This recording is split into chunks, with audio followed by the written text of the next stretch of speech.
بسم اللہ الرحمن الرحیم نحمده ونصلی ونسلم علی رسولہ الکریم وعلی آلہ الطیبین واصحابہ الطاہرین اما بعد۔ حضرات گرامی، چند ماہ پہلے ایک واقعہ ہوا۔ حاضر سروس ڈی ایس پی عثمان حیدر کی بیوی اور بیٹی کے اغوا کا، بیٹی اور بیوی جو ہے اغوا ہوئی، یہ خبر پھیلی اور اس فیملی کا تعلق جو ہے حاضر سروس ڈی ایس پی کے ساتھ ہے، تو یہ واقعہ جو ہے مشہور بھی ہوا اور پھر جو ہمارے سیکورٹی ادارے ہیں وہ ایکٹیو بھی ہوئے، تحقیق و تفتیش کا سلسلہ شروع ہوا، تو پھر پتہ چلا کہ اصل میں ان دونوں کو قتل کر دیا گیا ہے اور قاتل کوئی اور نہیں ہے، حاضر سروس ڈی ایس پی عثمان حیدر ہے۔ اپنی بیوی کو بھی قتل کرتا ہے اور اپنی بیٹی کو بھی قتل کرتا ہے۔ گویا کہ شوہر والد اپنی بیوی اور بیٹی کا قاتل ہے، اور قتل بڑا عجیب طریقے سے ہوتا ہے۔ قتل کرنے کے بعد میتوں کو، ان دونوں خواتین کو یعنی بیوی اور بیٹیوں کو ایسے ہی پھینک دیا جاتا ہے، اور مختلف علاقوں میں، یعنی شیخو پورہ کے علاقے میں بیوی کی لاش کو پھینکا جاتا ہے، اور کانے کے علاقے میں بیٹی کی لاش کو جو ہے پھینکا جاتا ہے، ایسی جھاڑیوں میں۔ یعنی ایک تو ہے قتل، بہت بڑا گناہ، اور قتل بھی کس کا ہے؟ بیوی کا اور بیٹی کا، یعنی کتنا ایک عظیم رشتہ ہے۔ وہ بیوی جس کے ساتھ اس کا تعلق کوئی 22 سے 24 سال رشتہ رہا، بیوی رہی، ایک اہم رشتہ ہے میاں بیوی کا، اور شادی کا مقصد کیا ہے؟ دونوں کی زندگی میں جو ہے محبت، سکون، راحت، اور آگے اس کے اولاد ہے۔ پھر بیٹی ہے جو جسم کا ٹکڑا ہے، جسے اس نے پالا، جسے آگے جو ہے تعلیم دی، آگے بڑھایا، ایک خاص رشتہ ہے، عام ترین رشتہ ہے۔ تو ویسے تو کسی بھی مسلمان کا قتل جو ہے حرام ہے، گناہ کبیرہ ہے، بلکہ اکبر القبائر میں سے ہے۔ قرآن میں تو یہاں تک کہا گیا ہے کہ جو شخص جو ہے جان بوجھ کر کسی ایک مومن کی جان لیتا ہے، مرد ہو یا عورت، تو فرمایا کہ ایسا ہے گویا کہ اللہ تعالیٰ کی اس پر لعنت ہے، عذاب ہے، یعنی وہ الگ ذکر کیا گیا مومن کا۔ کہیں فرمایا کہ کوئی بھی جان ہو، تو فرمایا ایسے گویا کہ قاتل الناس جمیعا، پوری نوع انسانی کو قاتل ہے۔ کوئی ایک جان،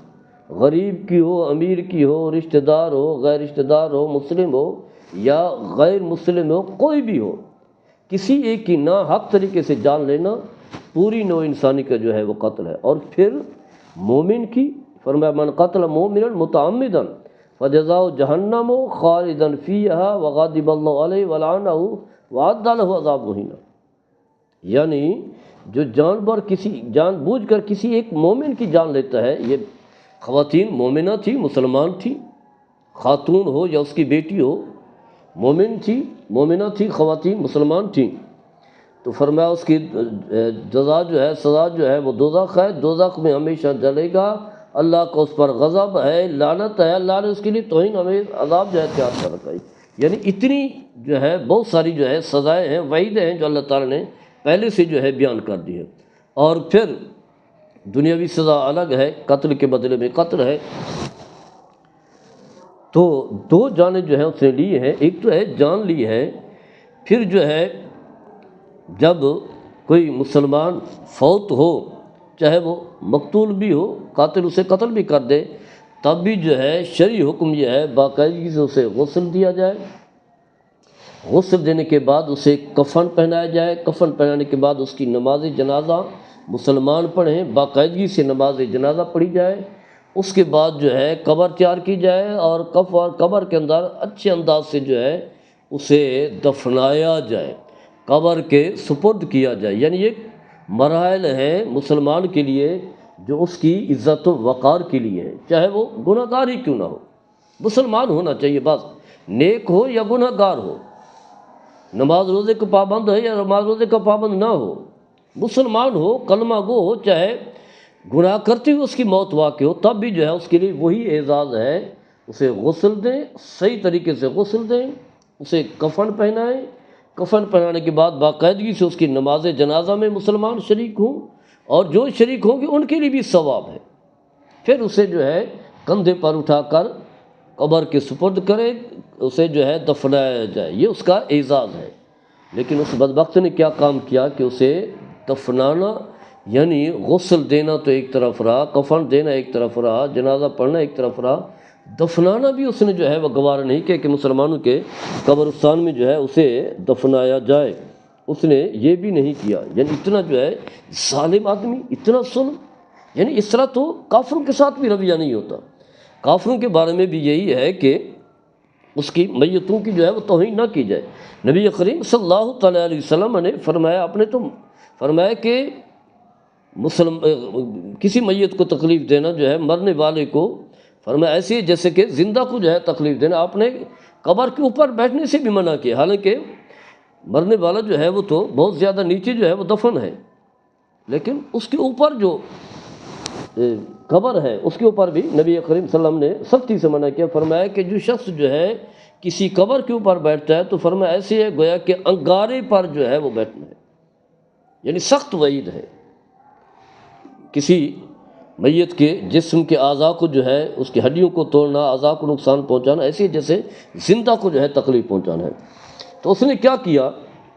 اس نے یہ کیا، اور جو ہے لاش بھی ایسی جو ہے وہ پڑی رہی،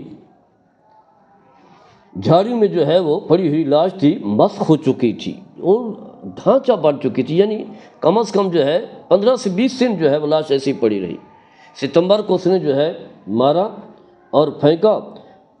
یعنی 25 ستمبر، اتنا عرصہ جو ہے، پھر اکتوبر میں جو ہے اس کی جو ہے وہ 5 اکتوبر کو جو ہے اس کی لاش جو ہے ملی،